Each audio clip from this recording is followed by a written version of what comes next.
হলো কি? বলি এমন গোগ্রাসে খাচ্ছ কেন? তোমার খাবার কি কেউ কেড়ে নেবে নাকি? ভাত কেন পারবে গিন্নি?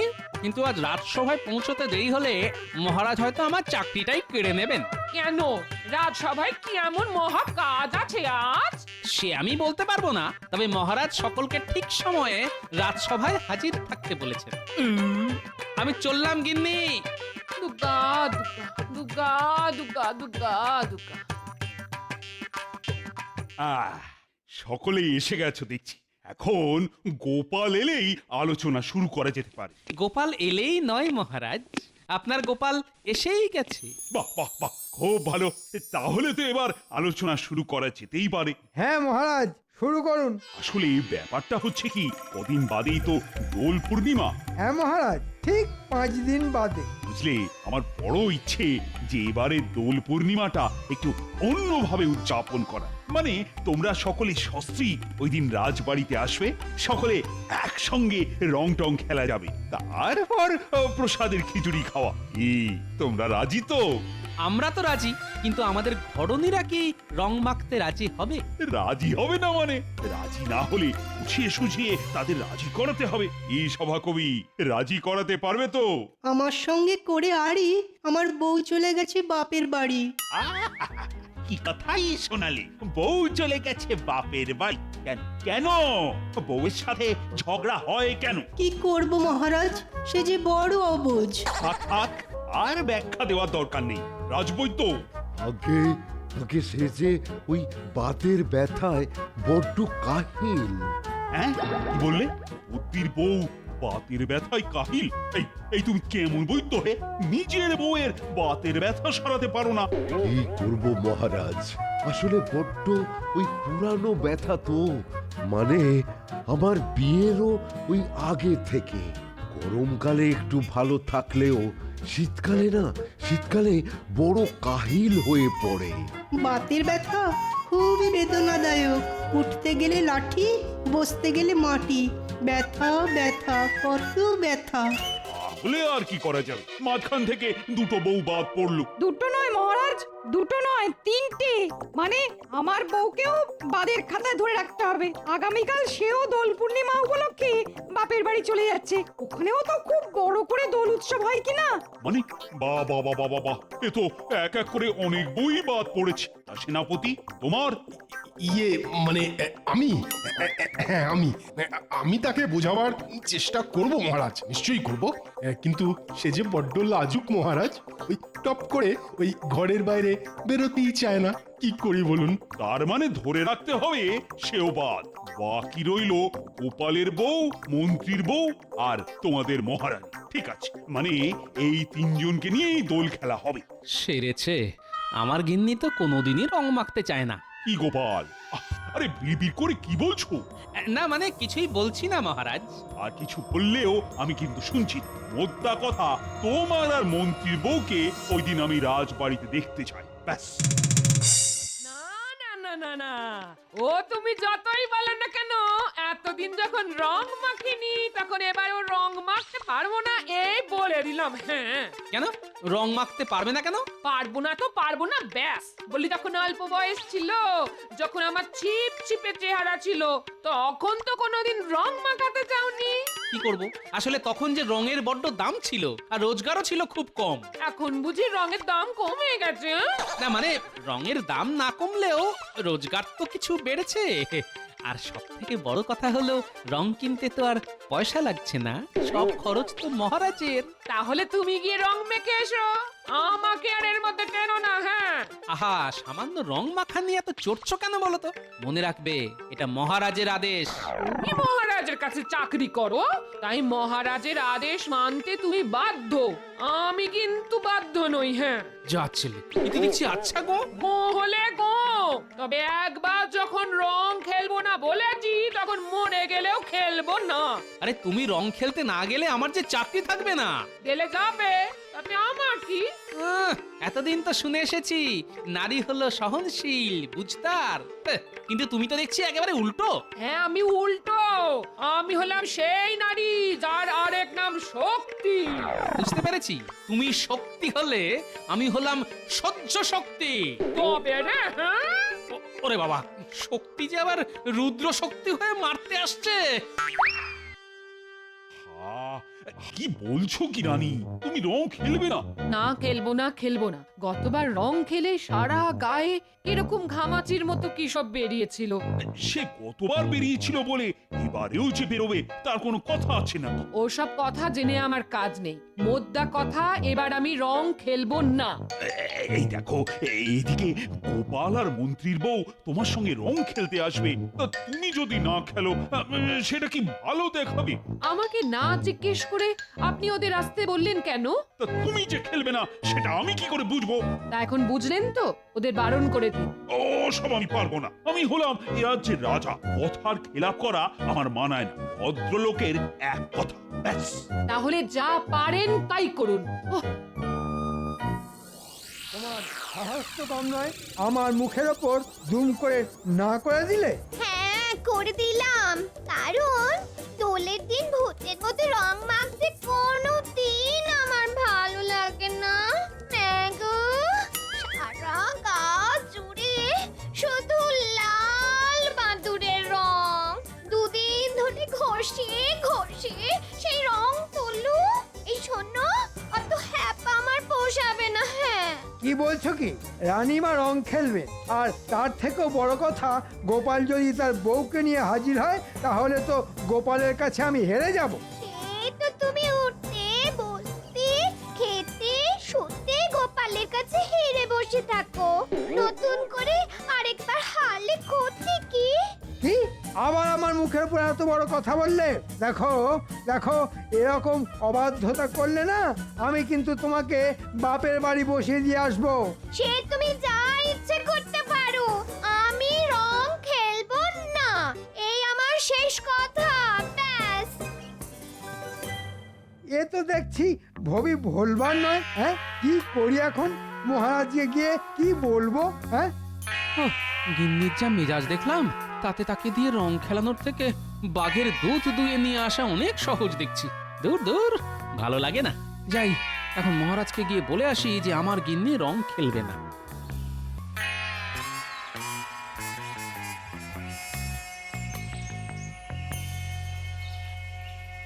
আমি আমি নিজেই দোল খেলার কথা ঘোষণা করলাম, আর এখন রানী যদি সত্যি সত্যি রং খেলতে না চায় তাহলে তো সকলের সামনে আমার মুখটা পুড়ে যাবে। ওহ, কি যে করি এখন, কি করি কি করি কি করে কথাটা সকলকে বলি? প্রণাম মহারাজ। হুম, মহারাজকে যেন খুব চিন্তিত দেখছি। কিছু কি হয়েছে মহারাজ? হয়েছে তোমার মাথা আর আমার মুখ। আপনার মাথা আর আমার মুন্ডু, কথাটা আমার মাথায় ঠিক ঢুকলো না মহারাজ। কাছে এসো বলছি। শোনো গোপাল, এদিকে তো মহা সমস্যা শুরু হয়ে গেছে। কি সমস্যা মহারাজ? আরে বড় মুখ করে তোমাদের বললাম যে এবার রাজবাড়িতে ধুমধাম করে রং খেলা হবে, কিন্তু এদিকে তোমাদের রানীমা রং খেলবেন না বলে যে গো ধরে বসে আছে। কেন? কেন আবার? গতবার রং খেলে তার সারা গায়ে নাকি বিজবিজে ঘামাচির মতো কি সব বেরিয়েছিল। এখন তিনি না খেললে তোমাদের কাছে আমি মুখ দেখাই কি করে বলো তো? তাহলে আমার এখানে আসার আসল কারণটা বলেই ফেলি মহারাজ। আমার গিন্নিও সাফ জানিয়ে দিয়েছে যে রং খেলবে না। তাহলে কি হবে? মন্ত্রীর বউ যদি রং খেলতে আসে তাহলে তো মন্ত্রীর সামনে আমাদের দুজনের মুখ পুড়ে একেবারে কালো হয়ে যাবে, আর ওই পশ্চাৎ মন্ত্রী চারিদিকে বলে বেড়াবে যে আমাদের বউয়েরা নাকি আমাদের কথাই শোনে না। আমার বউও কোনো কথা শুনতে চাইছে না মহারাজ, সে কোনোভাবেই গায়ে রং মাখবে না। বাবা, এই তো দেখছি সব শেয়ালের একরা। ঠিক আছে ঠিক আছে, ব্যাপারটা তাহলে আমার উপর ছেড়ে দিন। দেখবেন দোলের দিন সব শিয়ালি এক গামলায় রং মেখে হাবুডুবু খাবে। এই, এটা কি করে সম্ভব? একটু মাথা খেলিয়ে চিন্তা ভাবনা করে নিলে এই গোপাল ভাঁড়ের কাছে সবই সম্ভব। কিন্তু হাতে তো মাত্র কয়েকটা দিন। ও নিয়ে কোনো চিন্তা করবেন না, মাথা খেলাবো একদিন, কাজ করব একদিন, আর তারপর জোরদার হলি।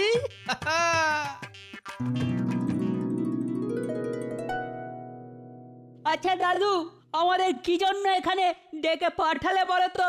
আরে বলছি বেশ কাজের মতো কাজ আছে তোদের জন্য, আর সব কাজ যদি ঠিকঠাক করতে পারিস তাহলে দোলের দিন বিকেলবেলা তোদের সকলকে পেট ভরে ভোলা ময়রার দোকানের গরম গরম রসগোল্লা আর মাখা সন্দেশ খাওয়াবো। ওরে বাস, রসগোল্লা আর মাখার সন্দেশ! বলো বলো, কি করতে হবে? তোর সেই গুলতিটা সঙ্গে আছে? আছে বই কি, এই দেখো না, দেখো। তাহলে গুলতি মেরে গাছ থেকে একটা বাতাবি লেবু পেড়ে দেখা দেখি। এ তো আমার বাঁ হাতের খেল গো। ওরে বাবা, হাতের নিশানা নিখুঁত হলেও একেবারে আমার মাথার টাকের উপর ফেললি যে। তোমার মাথায় লাগেনি তো দাদু? না, বাতাবি লেবু নরম বলে খুব একটা জোরে লাগেনি বুঝলি, কিন্তু ওটা যদি বাতাবি লেবু না হয়ে বেল হতো তাহলে আমার এই কেশিন টেকো বেল মাথাটার যে কি অবস্থা হতো কে জানে।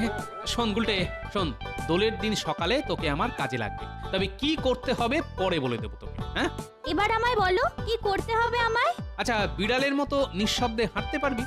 এমন ভাবে হাঁটতে হবে যে শাড়ির খসখসানির শব্দটাও যেন না পাওয়া যায়। কেন পারবো না? খুব পারবো। তাহলে হেঁটে দেখা দেখি।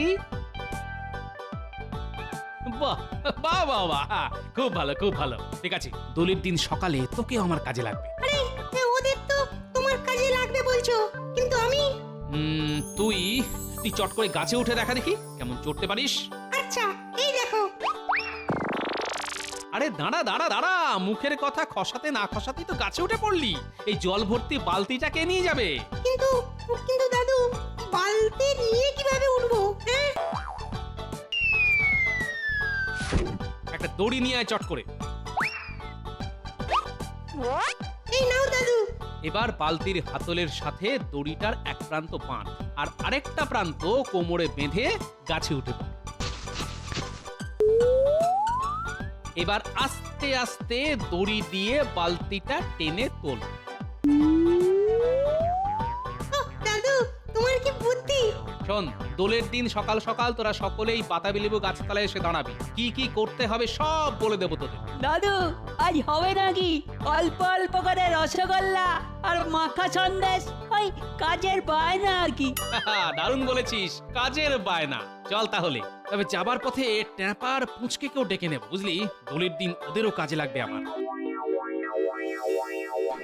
ওদিকের খবর কিছু শুনেছেন? কি খবর ভাই?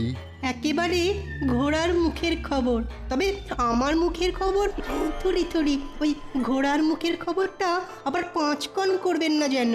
আরে না না, কাউকে বলবো না। তুমি তুমি নিশ্চিন্তে বলো দেখি। শুনছি রানীমা, গোপালের বউ আর মন্ত্রীমশাইয়ের স্ত্রী তো রং খেলতেই চাইছেন না। তাই নাকি? তাহলে তো মহারাজের স্বাদের দোল খেলা তো এবার লাটে উঠবে। বেশ হবে, খুব ভালো হবে।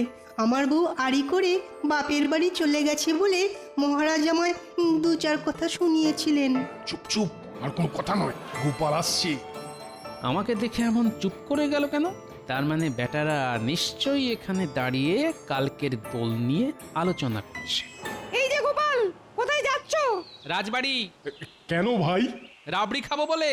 ওমা, রাবড়ি! তো মহারাজ তো আমাদের বললেন না। রাস্তায় দাঁড়িয়ে গুজুর গুজুর ফুসুর ফুসুর করলে কি আর রাবড়ি খাওয়ার নেমন্তন্ন পাওয়া যায়? আমি চলি। ওরে বাবা, কি দেমাক!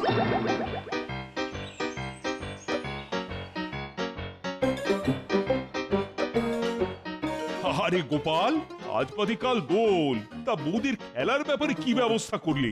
এদিকে বলে কিনা চিন্তায় চিন্তায় আমার মাথার মধ্যেটা কেমন দপদপ দপদপ করছে।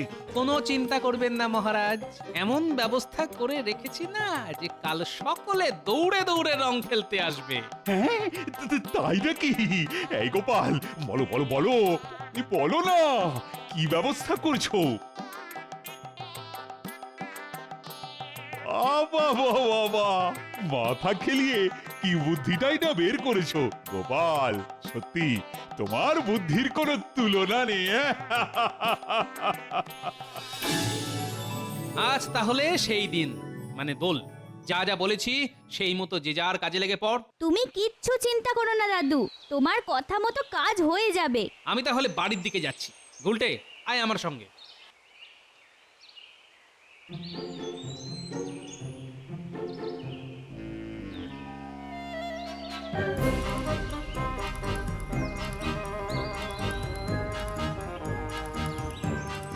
হিরে পুটি, আমার পেছনে এসে দাঁড়িয়ে আছিস কেন? না মানে ওই একটু ঠাকুরের প্রসাদ। প্রসাদ নেওয়ার জন্য দাঁড়িয়ে আছিস? তা এত কুণ্ঠা করছিস কেন? নে, হাত বাড়া, কপালে ছুঁয়ে মুখে দে। যাক বাবা, খুব জোর বেঁচে গেছি। মাথার চুলে পুরো রং ঢেলে দিয়েছি, বুঝতেই পারিনি। এবার তাহলে আমি আসি রানীমা। হ্যাঁ, আয়, ভালো করে রং খেলিস তোরা। আমি যাই, মহারাজের পায়ে এই আবির ছুঁয়ে প্রসাদ দিয়ে আসি।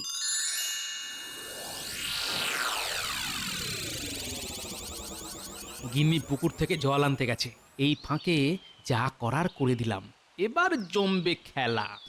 কি কি রান্নাঘরে কি করছো? বুঝলে গিন্নি, আজ বাজারে যা মোটা মোটা মাগুর মাছ উঠেছে না, কি বলবো। তাই কটা মাগুর মাছ এনে তোমার ওই শিকের হাঁড়িতে জলে ডুবিয়ে তুলে রাখো। সর্বনাশ! কি করেছো তুমি? ওটাতে আমি তেঁতুল রাখি, আর ওই হাঁড়িতে তুমি মাগুর মাছ রেখেছো। এই নামাও, নামাও, এক্ষুনি নামাও বলছি। ওসব নামাতে ভামাতে আমি পারবো না, নামাতে হলে তুমি নামাও। ওহ, এই এক বুড়ো জ্বালিয়ে পুড়িয়ে একেবারে শেষ করে দিল আমায়। ওহ! এই, এই, এই, এই, এই, মুখে এই কি পড়লো রে? কে ফাটালো হাঁড়ি? আমার বউ যে বাদুড়ের রঙে একেবারে মাখামাখি হয়ে গেল। তবে রে বদমাইশ বুড়ো, হ্যাঁ? দেখাচ্ছি মজা।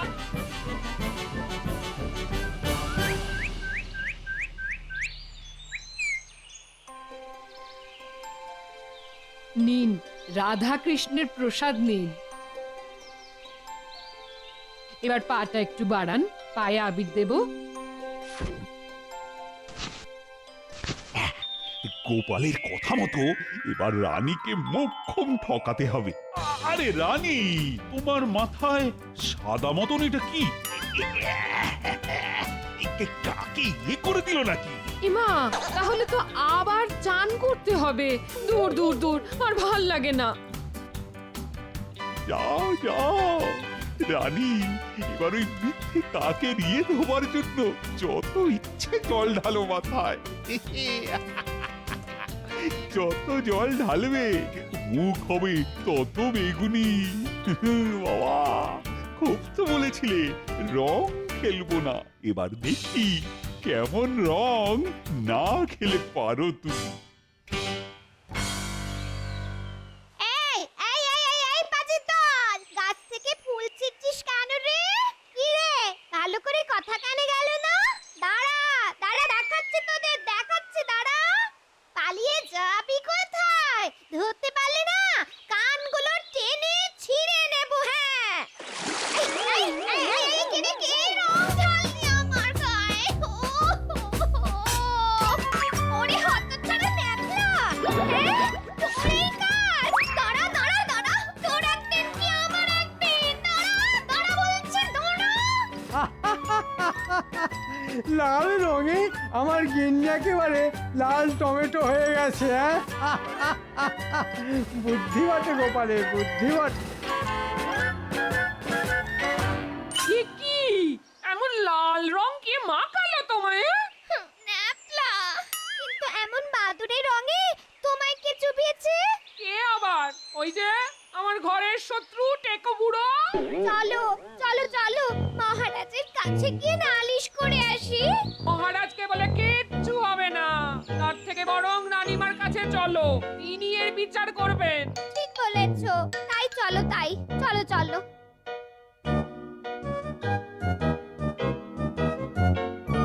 ও রানীমা, রানীমা, দয়া করে দরজাটা খুলুন। আমি এখন দরজা খোলার অবস্থায় নেই, দুদিন বাদে এসে দেখা করো। সে কথা বললে কি করে চলে রানীমা? আপনার আদরের গোপাল আমায় চাতুরি করে রং মাখিয়ে দিয়েছে। ন্যাপলা গাছের উপর থেকে আমার মাথায় রং ঢেলে দিয়েছে। তাহলে আমার অবস্থা দেখো। এ কি রানীমা, কাল গালি ঝুলি মেখে আপনিও তো একশা, আপনার এই অবস্থা কে করলো? সেটা ঠিক বলতে পারবো না গো। তোমাদের মহারাজ বললেন আমার মাথায় নাকি কাকের ইয়ে, তাই দৌড়ে মাথা ধুতে গেলাম। উমা, মাথায় যে জল ঢেলেছি অমনি হরহর হরহর করে বেগুনি রঙে মুখ ভর্তি হয়ে গেল গো। তাই আমার মনে হয় এ সবই তোমাদের মহারাজের কারসাজি। আমি রং খেলবো না বলেছিলাম বলে এই উল্টো চাল চেলেছেন। মহারাজকে দোষ দেবেন না রানীমা, আসলে রং খেলবেন না বলে আপনারা তিনজনই তো ধনুক ভাঙা পণ করেছিলেন, তাই বাধ্য হয়ে আমি এই চাল চেলেছিলাম। তুমি?